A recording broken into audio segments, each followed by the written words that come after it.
Hey, welcome back everybody to the only Magic the Gathering and Elden Ring Fusion channel. I'm Kurt. And I am Renard. Here we see what it looks like when Elden Ring and MTG Legends planeswalk into each other's worlds. Yeah, this is the only place where you're going to see Magic the Gathering Legends come to life with Elden Ring as the visual medium. And as always, we're hosting that full double feature. Today's deck, we're going to feature Marath, Will of the Wilds, representing Elden Ring's Regal Ancestral Spirit. Nice, what a beaut. And in the second half of the show, watch Brago, the King Eternal, gear up for real-time combat as our custom Invader. Let's see what the Blink Master has to say about causing damage in the lands between. Alright, first up, Marath, Will of the Wilds. Let's get down to the Siofra riverbank. That was beautiful.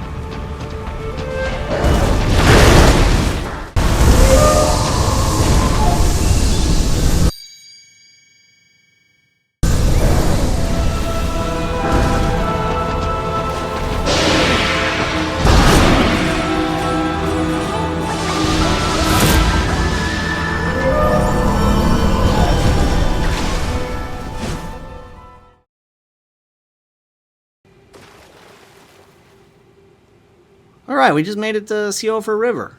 Welcome to the world beneath the lands between. Yeah, it's quite extensive, isn't it? This is one of my favorite spots in all of the Elden Ring, honestly. But just enjoy the views as we kind of linger around down here talking about the Regal Ancestor Spirit, or really just any of the Ancestor Spirits. Yeah. But today's commander deck representing the Ancestral Spirits will be led by Marath, Will of the Wild. I love Marath, one of the old OGs for Commander from 2013, and has a clause that I wish would come back in Commander. So Marath has an ability. It is a Naya legend. She is a elemental beast. And what Marath says is she enters the battlefield with a number of +1/+1 counters on it equal to the amount of mana spent to cast it. So right now, right off the back, we can see that it's going towards that whole commander tax thing. Yes, this is one of the things that I love. It's a very subtle thing that I wish they would bring back a whole cycle for. Because currently there's only 3, technically there's 6, but 3 really well-known legendary commanders that do this sort of thing where they get bigger and give you more effect for paying into the commander tax instead of looking for ways to either discount it or benefit you for having casted from the command zone. Yeah, and this is going to be one of the more fun ones because it's kind of open-ended with the +1/+1 counter and the power thing that we're going to go down. Yes, and so the second part of Marath is pay X mana, remove X +1/+1 counters from Marath, and then choose one. Either put X +1/+1 counters on target creature, or Marath deals X damage to any target, or put an XX green elemental creature token onto the battlefield. Oh, that is a mouthful. It's a lot.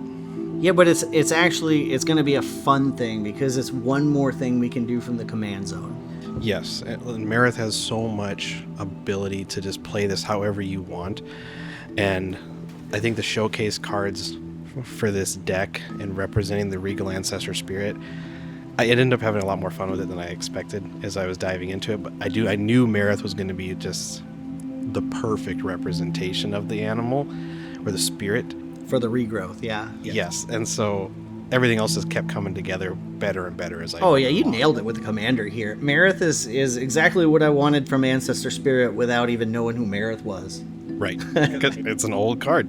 Yeah, so let's get into it then. Let's talk about Color Pie on Marath, who is going to be the Ancestor Spirit. We've got one of the Naya legends here. We can actually call it a mythic. Yeah. So, being it's Naya, you're talking red, green, and white, and I think Marath does the designers are very, very good letting it have abilities that affect every or represent every part of the color pie. So with Marath, First up being red. yeah, talking about the red piece, in the second ability where she can remove counters and just burn people directly with damage, that's red all day, every day. It's easy. And then red can also create a bunch of different elemental tokens and different types of tokens. Yeah, red and green are both really good at making big creatures and elementals. Yep. So red is very easily represented, and then art-wise, you got the antlers that are on fire, which is pretty awesome. Yeah. So might look very similar to some blue spiritual flames on the regal ancestor beast itself. So with the red being the direct damage, we talk about the green, and what is that? So green is all about big creatures. Green has a lot of support for +1/+1 counters, and the creature type of elemental beast mostly plays into green and red for this deck, but having the ability for Marath to come back stronger the more you end up casting from the command zone and being bigger each time, one, is very representative of green, but two, it's also very representative of the ancestral beast's ability to regenerate itself as it regains life. Yeah, regenerate is a classic green ability, and it's funny because we're actually getting around the regeneration. We're not technically regenerating, we're rebirthing. Yes. Because we are the Ancestor Spirit. Yes, and all of the ancestral followers, we'll get into a little bit more of the lore as we go along here, but that whole cycle of life and death and rebirth is a big theme for the deck and what the ancestral spirit and the followers believe. And the green lends to that. Oh, absolutely. So with that being said, our last color on the color pie for Naya here, we've got white. Yes, and with white, you kind of have the +1/+1 counter and the token making. White is pretty much commonly known for being the white weenie build. It's easy to go wide with creatures. Because you're removing counters at a varying number, you can either make a big elemental or make a bunch of little ones, however you want. And then the white has more tax stacks effects, which ironically play well to Marath's ability, because even though you're not going to be playing them to affect yourself, you could play something that, you know, there's a few cards that... Oh, we've been invaded. By Bloody Fingered Jish. Okay. Jish is the dish of the day. Oh, he's off to your right. And he's got... That's a big sword, Jish.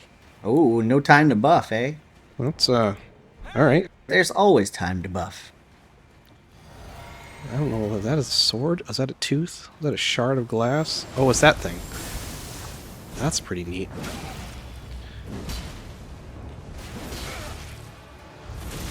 He's going to do a lot of damage. He's tanking through. Oh, perfectly. Nicely placed. He does a lot of damage.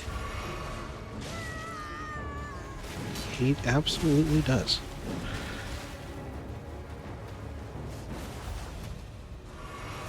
And 2 swords to the face and a roll catch. Oh, did you freeze him? Yeah, but he's hurting.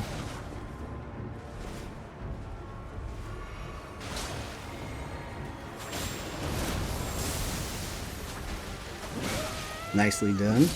Oh, he killed me. I couldn't roll out of it. Watch out for the pointy end. Oh, I might be dead. Ooh. 2 titans swinging it out.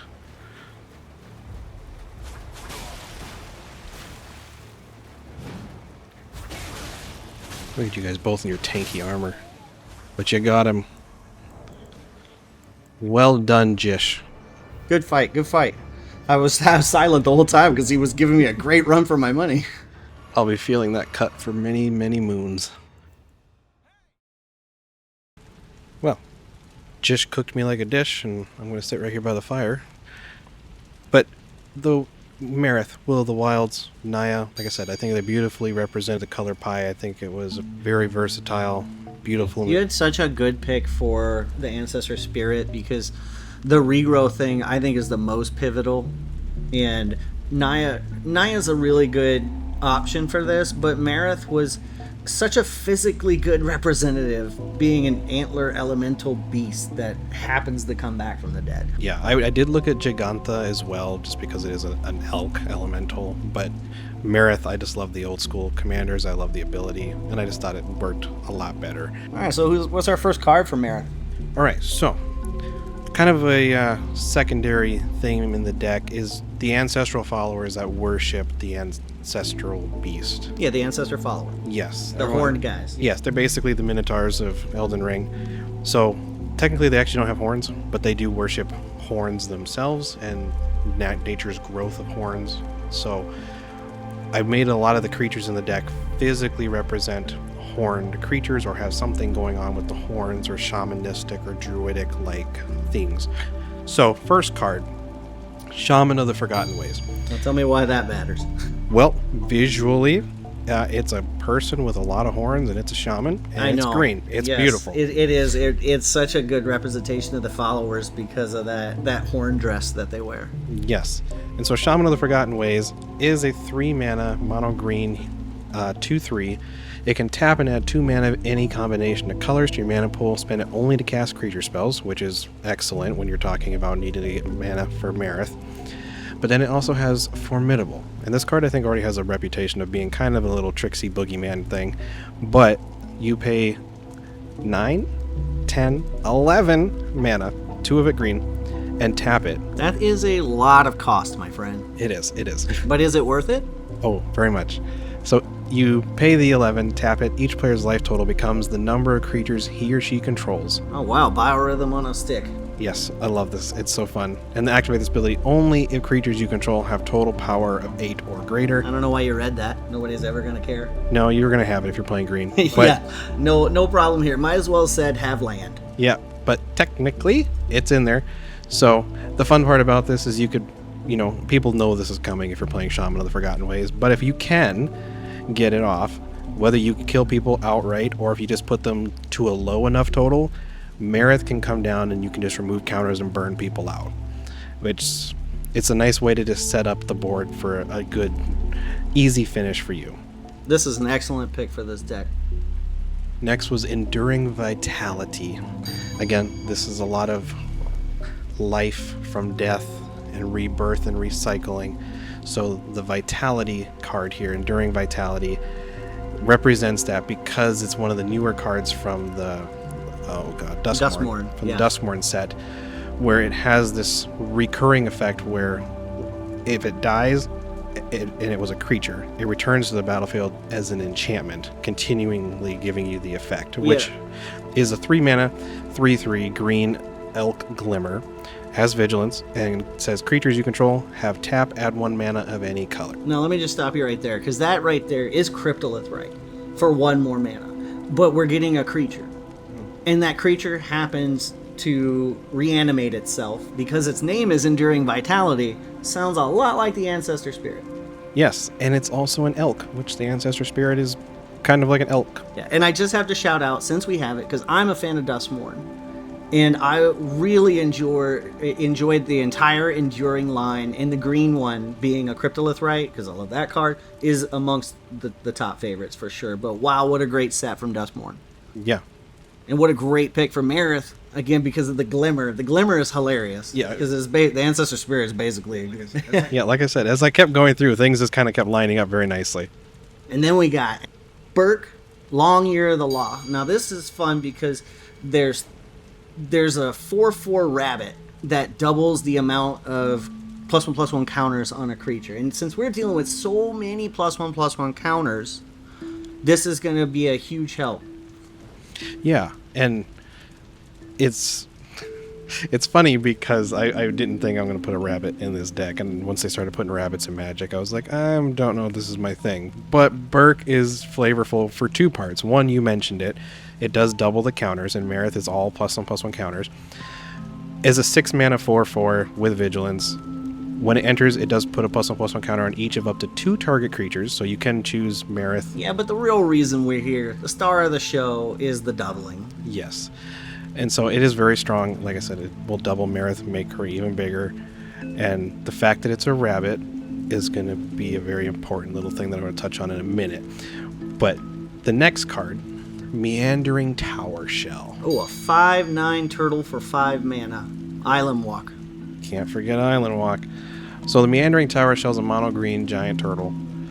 what it does is whenever it attacks, you exile it. Then return it to the battlefield under your control, tapped and attacking at the beginning of the declare attacker step on your next turn. So, not this turn, but next turn, is that right? Yes. It's a very slow attacker. Very slow. As a turtle. But I love it. You can do some cheeky things with it. And like I said, Elden Ring, the turtles are a pretty prominent thing, so I felt like it'd be an injustice not to have the turtle in this deck. Then we've got Pathbreaker Ibex. Now this is a fun one because this has just always been such a good way to close out a game.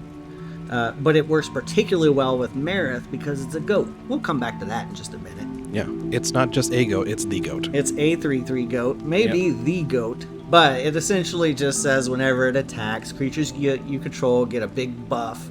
And that buff is based on the greatest power among creatures you control. So obviously we're going to have some pretty large creatures, and this is a very easy include. Yes, and it's like you said, 6 mana 3/3. When it attacks, creatures you control get trample +X +X, where X is the greatest power. Yeah, don't forget that trample. That's the part that closes out the game right there. You can be as big as you want, but Yeah. if trample's where it ends the thing. And then we have End-Raze Forerunners, which is a similar kind of thing. It's a big Anthem effect, but this is we're looking at an 8 mana 7/7 with Vigilance, Trample, and Haste.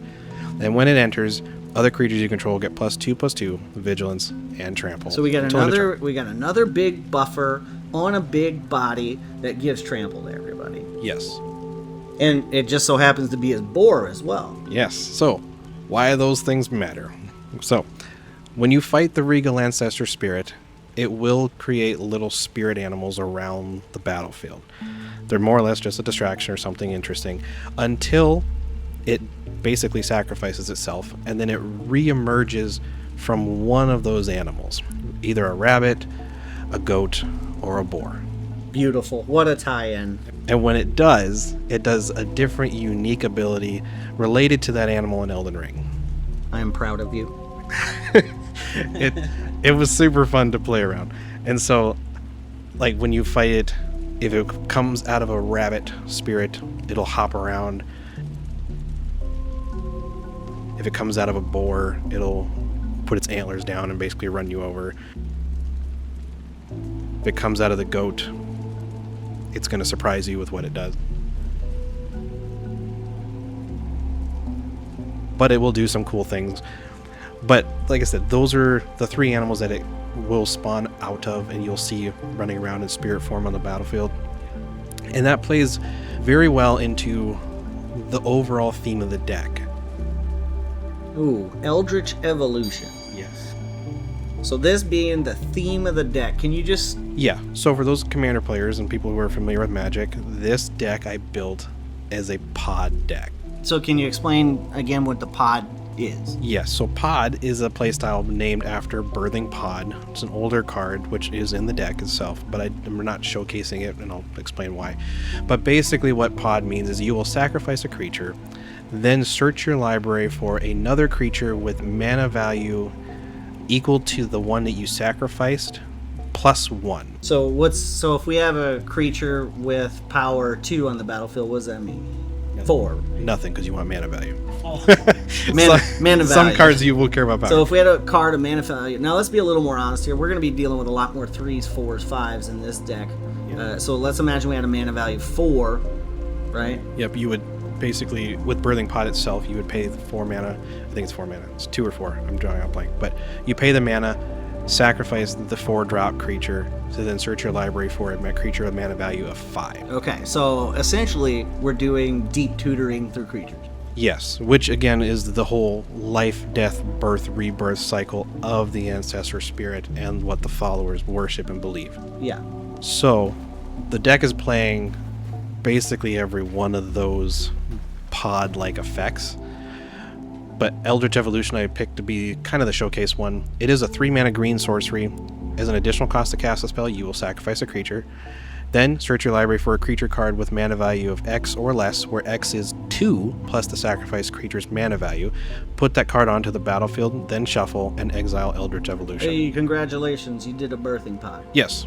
There's a ton of different ways to do it. Eldritch Evolution is the only one that gives you a +2 on the sacrifice value. Yeah, so it's the better version. And for a rate of 3, that's pretty good. Yes, it's a nice card all around. So since we have Eldritch Evolution, I know we have 3 more options to throw into the pot here with it. Yes, so we're showcasing, let me say, Nature's Rhythm, Birthing Ritual, and Altar of Bone. Each one I like because they have a little bit of unique flavor to the deck itself. Nature's Rhythm, the art on the card, stunning. I love it. Yeah, especially there is the one with the black all over. Everybody they call it the showcase of that set of Dragons of Tarkir, and I love that version. Yes, let's swap that one out. Yes, that's a beautiful version. But it too is 2 mana, 2 green, and X to search your library for a creature card with mana value X or less, put onto the battlefield, then shuffle. That's the other reason I like that, is because both this one and Eldritch Evolution let for a creature with the mana value of X or less. Birthing Pod restricts you to finding a creature of the specific value, one higher than what you sacrificed. So it's just a little bit of a nuance you have to watch when playing a pod deck. But Birthing Ritual is actually a newer card that I kind of stumbled upon when I was looking at this. It's a 2 mana green enchantment. It says at the beginning of your end step, if you control a creature, look at the top 7 cards of your library. Then you may sacrifice a creature.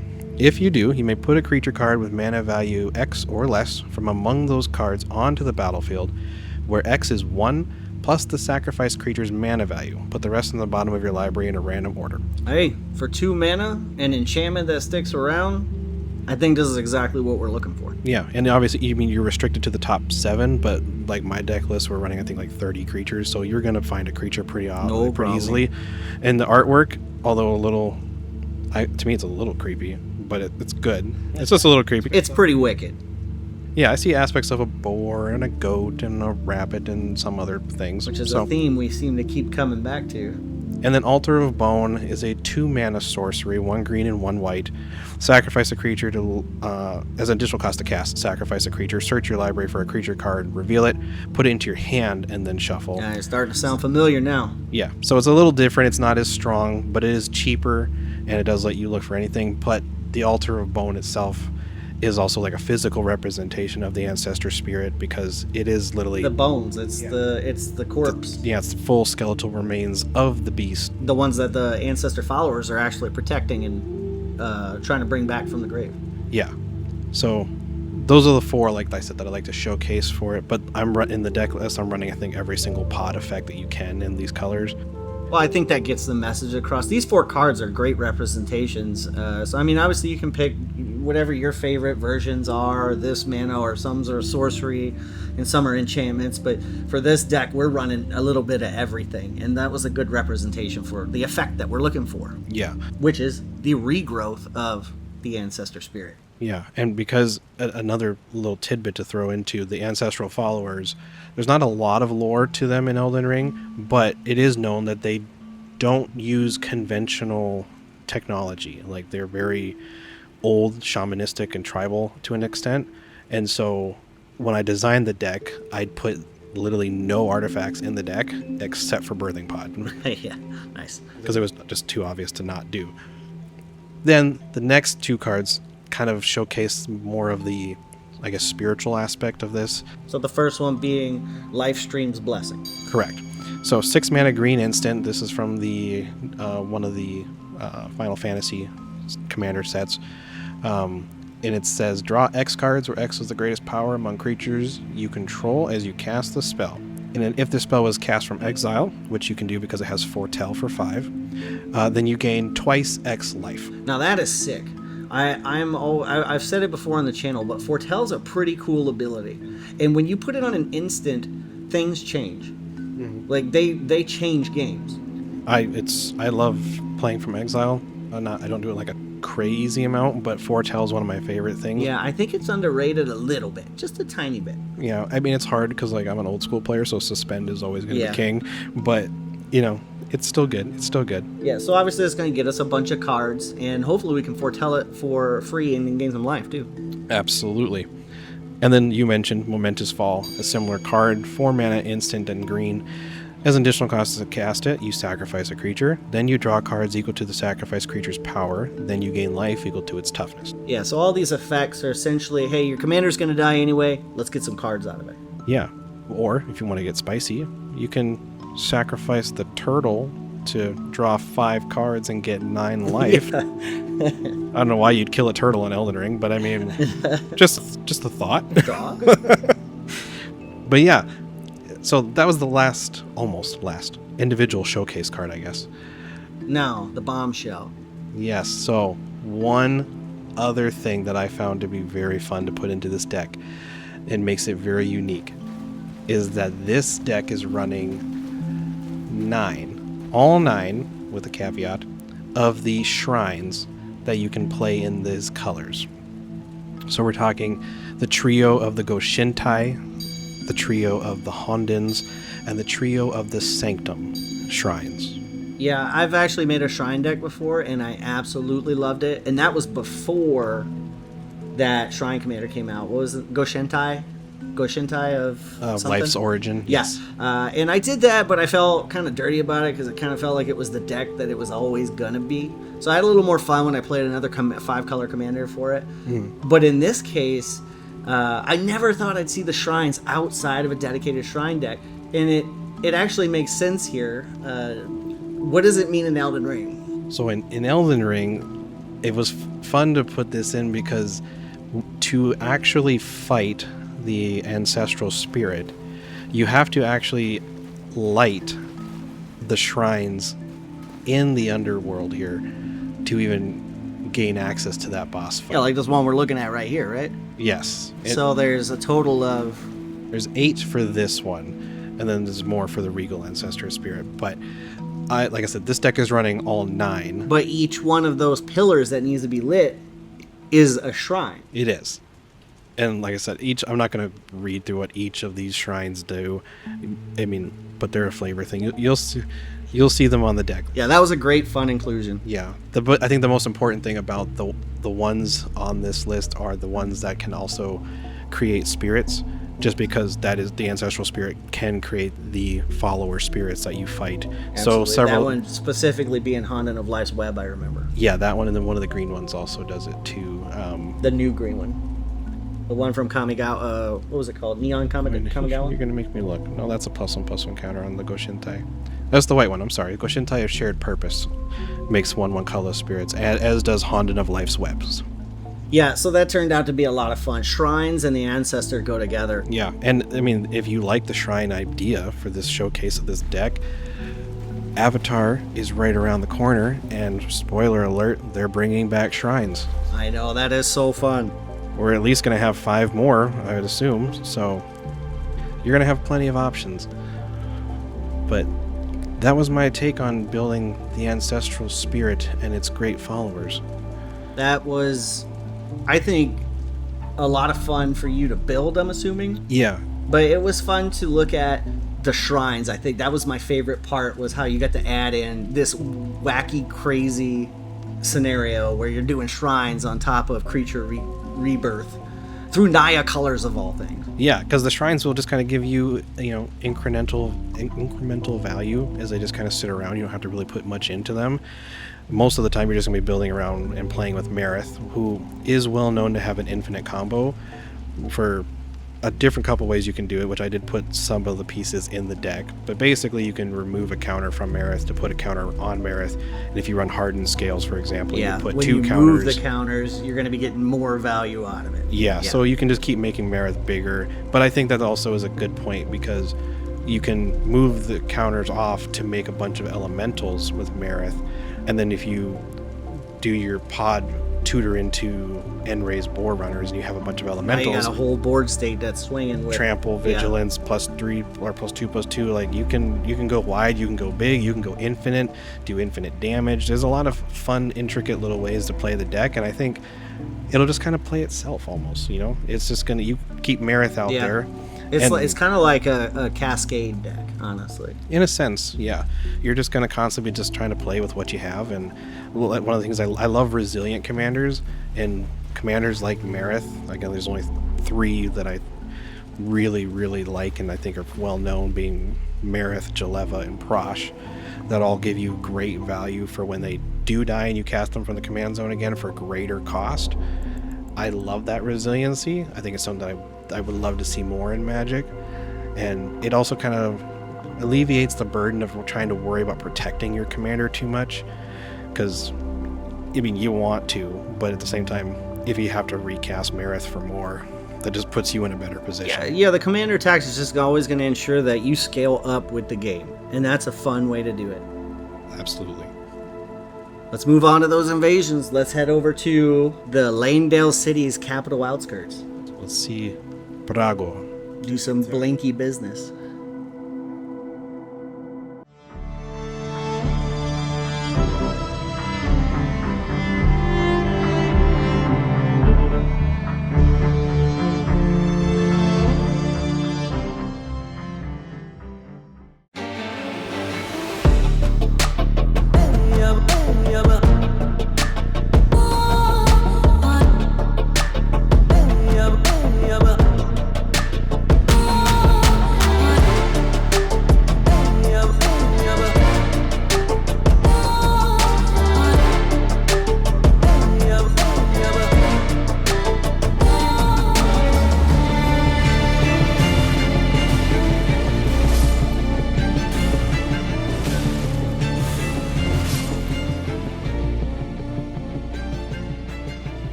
King Brago, the King Eternal. Yeah, the baddest blink in town. The one and only, the Azorius Boogeyman. This man has been making a mark on Commander since he was released, really. Oh yeah, he's one of, if not the most notorious Azorius commanders for everyone that is our white and blue. Yeah, he is definitely the commander, I would say, still, for any blink decks, anything you want to flicker. He's probably still the best at doing it the most consistently. The king of the high city of Poliano. Yes, from the plane of Fiora. Absolutely, and he's going to be rocking a couple of great knight swords today too. We've got Bloodhound Step on one, and we've got Raptor on the Mist for the other, so we can see some actual blink in combat. Yeah. Let's see how the king got his name in the lands between. Oh yeah, let's get into it.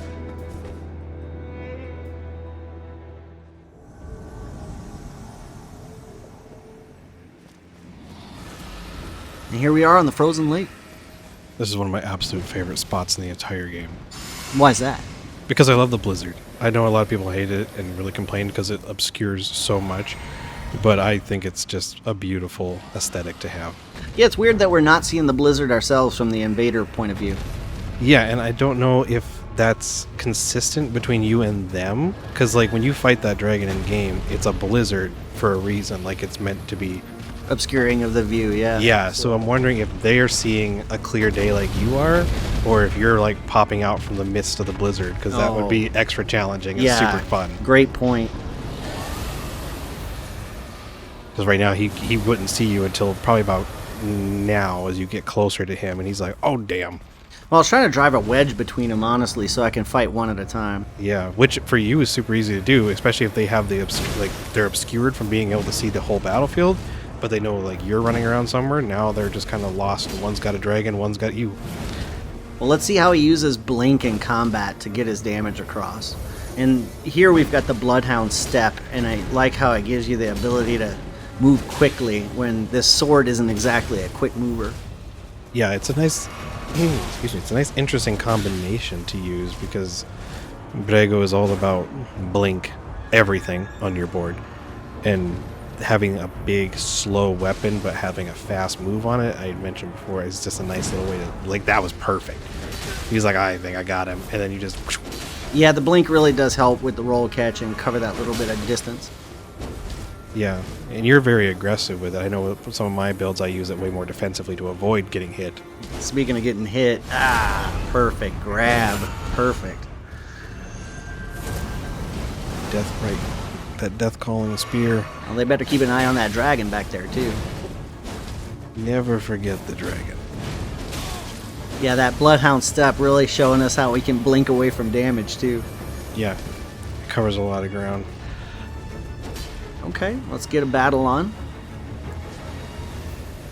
We switch over to claws. He's going full werewolf. Oh no! Oh no! No, he's not gonna poison through this with claws. Oh. And the friend died in the background to the dragon.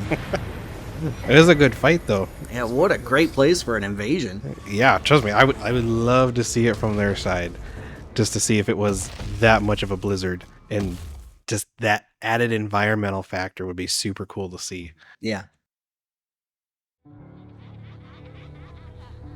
So when we talk about Brago, we're gonna have to talk about Blink. Yes, we are. Let's talk about what Blink is in Magic. Blinking, colloquial term for what you're doing there now. Basically just exiling a permanent and returning it to the battlefield. Most of the time immediately, sometimes at the beginning of the next end step, a few cases later on at the next upkeep or so. But Brago is just the king of making sure everything gets blinked as much as you want on your board. Yeah, I mean, and we could talk about cards all day long, but let's just use one to represent them all, right? So we've got Cloud Shift, I think, is the most unanimously loved version of Blink. We've been invaded by one last canary. Wow. Is that the guy you fought before? He sure... He was. Yeah, is he stalking you? Is this a heartful relationship? Man, he really wants to get. Oh, he's got that one-eyed shield again. Man, he wants to get all that shit involved. Oh man, I'm gonna do this craziness then. Get him involved. Get everybody to burn. Okay.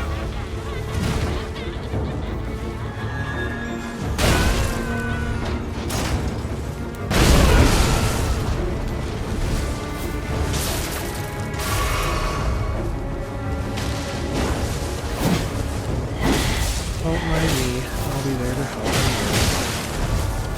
Just doing that thing over here. Oh, ooh, that's good.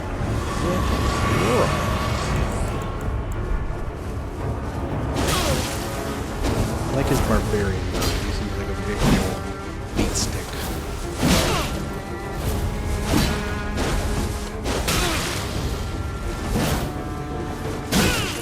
Do you want my help? I want to keep doing this. I feel like you guys have history. Well, you can come in and fight if you want. This seems personal at this point.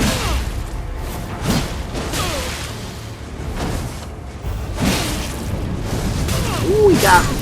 Caught me in the end with the flaming strike. Great shot. Good fight. Now you gotta fight my brother. Oh, with the sneak attack.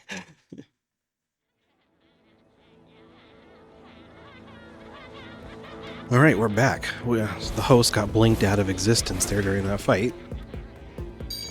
Blinking is just exiling a bunch of different things to replay value for them exiting or entering the battlefield in magical terms, which is beautifully presented here in Elden Ring with the Bloodhound step. I know you use Raptor of the Mist as well, which can also be a little sneaky. You gotta get hit, obviously, for it to teleport you up in the air, but both have their advantages and their uses. Yeah, Blink was actually a lot of fun in combat. I knew it would be, but being able to do like Bloodhound Step and Raptor of the Mist to kind of throw off where you think I'm going to be, it was a lot of fun weaving in and out, which is kind of my style of combat, to be honest. Yeah, it's a lot of fun. I know I use Bloodhound Step on, I have it on my whip here actually myself, because I like to keep that little bit of distance normally when I play a mage, but it's a great ability. Well, you can put any cards in your Brago deck that represent any kind of Blink.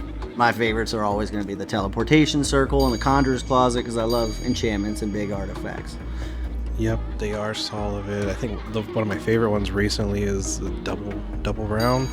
I think from the Cowboy set. I forget what it's called. Another round. Outlaws of Thunder Junction. Yes, there's another. It blinks things X number of times as you can, much mana as you can pay into it. Which, you know, I remember I built a Brago deck one time. I loved it. Then I felt bad playing it because you just feel bad when you blink the whole board and everybody watches you go through the dungeon 16,000 times. But I had fun. Yeah, well, and Brago allows for a lot of interesting ways to play, but obviously blinking is where he's at. That's where he's home. Yeah, you can do Spirit Tribal if you like, but with that Blink out of the way, I want to talk a little bit about how we got him into Elden Ring from Magic. And one of the cards, obviously we have Brago, King Eternal on screen, but we've also got Brago's Favor, which shows us another really good face shot of Brago and really kind of shows you his tint. Yeah, that's, I mean, visually, I think this is probably my favorite of the cosplay designs you've done for a character in Elden Ring. It's beautiful. The only thing missing would be the cape, but like, that looks like Brago, King Eternal. I absolutely love it. And yeah, you're right, the Brago's Favor conspiracy card has a beautiful close-up. It's probably the best close-up of any of the art we have to base off of outside of his main piece. But I think he did an excellent job with that design. Well, let's see what he can do with these swords in action. Bloodhound Step mostly, because Raptors of the Mist is not very effective.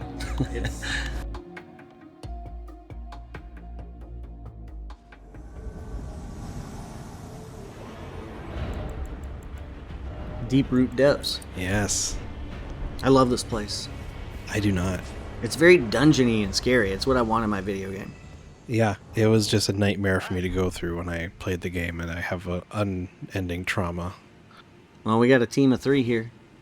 Looks like they just got done whooping up on that Erdtree avatar. Again, 3-on-1, unending trauma.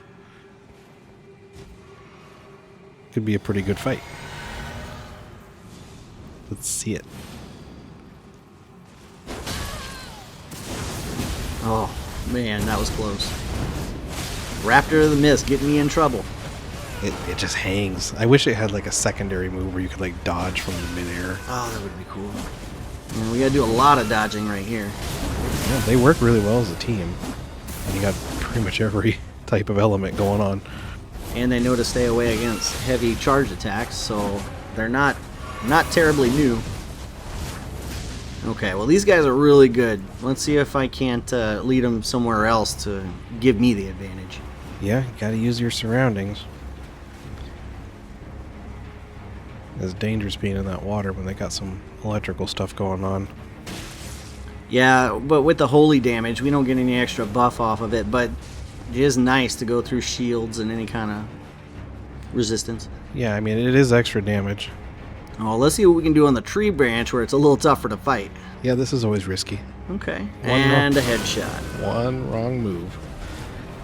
Oh, get the ranger. Get the ranger. We appear to be missing one of the 3. Yep, Oh. he fell off. The branches, man. Gravity will get you in this game. Oh, let's blink our way up to these guys. Yeah, that running R1 works really well, a lot of that. It does. But watch, this is to escape as well. Oh, here comes River of Blood. Yeah, it's a lot of fun. And this sword is no slouch either. And he's done. Yeah, I love the unique moveset on it. Hey, good fight, y'all.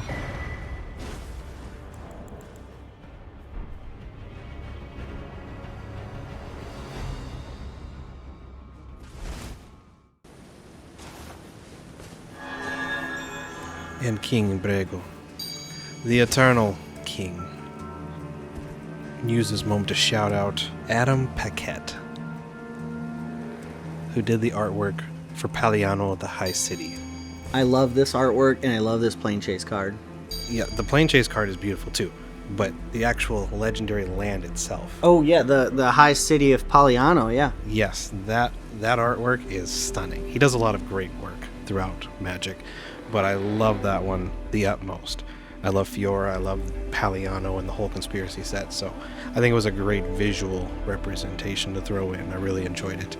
Yeah, and on the plane of Fiora, that's actually where Queen Marchesa is from as well. Yes, another very well-loved commander for Grixis players and Mardu players when her later card. Well, like we said, we've got King Brago, the King Eternal, who's from Paliano. That's the city, but he's actually from the plane of Fiora. So we saw he was all about blinking and the gold and the kingliness, right? So we wanted to mirror that and show it, and obviously Bloodhound Step was the best way to show blink, but I think the clothes actually show kingly as well, especially with the Colosseums. Yes, like I said, I think this is one of the better cosplays that you've put together for a character. I really, really enjoy it.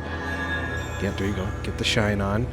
I love the blue skin. Does represent the spirit, because I guess for those who aren't familiar with the lore, Brago is king, but then he dies to an inevitable, uncurable disease and becomes a spirit. So he has that blue ghostly glow. In case we never specified why he's got blue skin. He's not a Smurf warrior. He is a spirit king.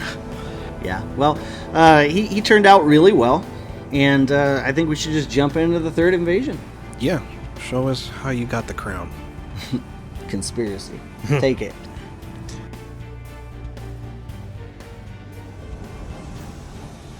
Home sweet home, back in Limgrave. Yeah, when I invade in Limgrave, that's flag number 1. Because everybody's very familiar with this territory. Yeah, I think it is home sweet home, like I said. But it is a nice area, though. Well, there's a lot of red flags here, so I'm just kind of hoping they'll come out. Yeah, but the trick is when you invade here, it's a pretty large area, so... I know when we had that one invasion, it took that guy a good 10-15 minutes to find where we were. Not that we were moving around or anything, we were just kind of hanging out, but... Well, I'm just trying to kind of AoE to kind of make him scatter and figure out what's going on, because I know he's got at least one friend. Yeah, that church is in the ambush. Oh yeah, don't go into church. Some would say, it's a trap! Okay, now we got eyes on plan. Blood hands over there. Yeah, that actually looks really cool. It does. It's definitely something to avoid. So I was trying to keep an eye on them both. Keep them from letting them have the advantage that they set up here. Like, he's being sneaky. Oh yeah, purpose. I don't think he knows that you know where he's at this point. Yeah. Oh. Ah, blue is covered. Almost Here we got go. Let's see. Let's do Uses some... your camera. Oh, Oh, okay. Oh, rivers of blood. a little bloodhound step to catch up. Oh, you got him. Oh, man. Oh, no. Ooh, out like a Oh, light. no. Gank gone bad. Yes. Many have tried to assassinate King Brago, and many have failed.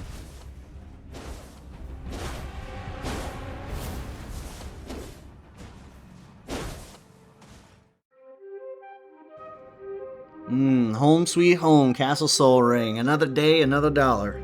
It's good to be back in the warmth of our castle. Yeah, where I can swing my swords freely. I mean, I think this was a good episode. Oh yeah, Naya for Marath, Brago as the Invader. Yeah. I think, like I said, the build for Marath was a lot of fun. I like the way you kind of put it as like the circle of life, because that's what it is with the ancestral followers and the ancestral spirit itself. You'll see it when you actually fight it and when you play around down there. It is a lot of life flourishes from death. And Honestly, the shrines were the biggest shock to me, but my favorite part was the human shaman that wore the headdress of the horns. oh yeah, there's a lot of really good flavorful cards in terms of artwork that I put into the deck list. But I love Marath. I was really happy to build an old school commander again, especially one that has the payoff, I guess, for paying your commander tax, or having to pay more for your commander. Yeah, it actually matters for once. Yeah, I love that. I love having that kind of effect again. Like I said, I wish they would do more of it. And it was fun for me because I've never built a pod deck before, so it was fun to play around with a deck that was dedicated to it. So hopefully it plays out nicely. And I think it was excellently constructed. I think you'd be happy if you played it in real life. yeah, it'll be one that I would like to try out. And then Brago was an absolute success because blinking is just as much fun as it sounds like. Yeah, it's fun in Elden Ring. It's very fun in Magic. I mean, he's the boogeyman of Blink when it comes to everything. And I wouldn't mess with that Raptor of the Mists for him. That Blink, it's a pretty tough. Yeah. You got to have the right weapon. It wasn't because Brago couldn't use it. It's just that Bloodhound Step was much better. Yeah, Bloodhound Step is surely the way to go. But if you want to build your own Brago deck, you have a bajillion ways to do it. Commander deck or commander damage, and then Blink. Yeah, and building Marath, like I said, I just showcased the fun cards that I liked, that I thought represented the Elden Ring side of it very well, and even within that, you have a lot of different ways to close out a game, to build around. Yeah, you can always go attacks and stacks effect as well. In a sense, yeah. I mean, there's just a ton of ways to do it. Marath is a lot of versatility, and that's what was really fun about it. Yeah. But hey, feel free to comment, like, subscribe, give us your ideas, how you would build an Ancestral Spirit deck, how you would design Brago and Elden Ring. Yeah, and if you like the invasions, go to our channel to see more. We've got playlists up of different characters, like a Spellblade build or a Poke build. And if you want to see old MTG Invaders, we've got a playlist for that as well, too. Yeah, we're really getting into the weeds now. We got plenty more to come. But as always, we'll like and subscribe to any submissions we get with ideas or other character builds and commander deck lists that we receive. All right, well, that's it for today. We'll see you guys next time at Castle Sol Ring. See you later, guys.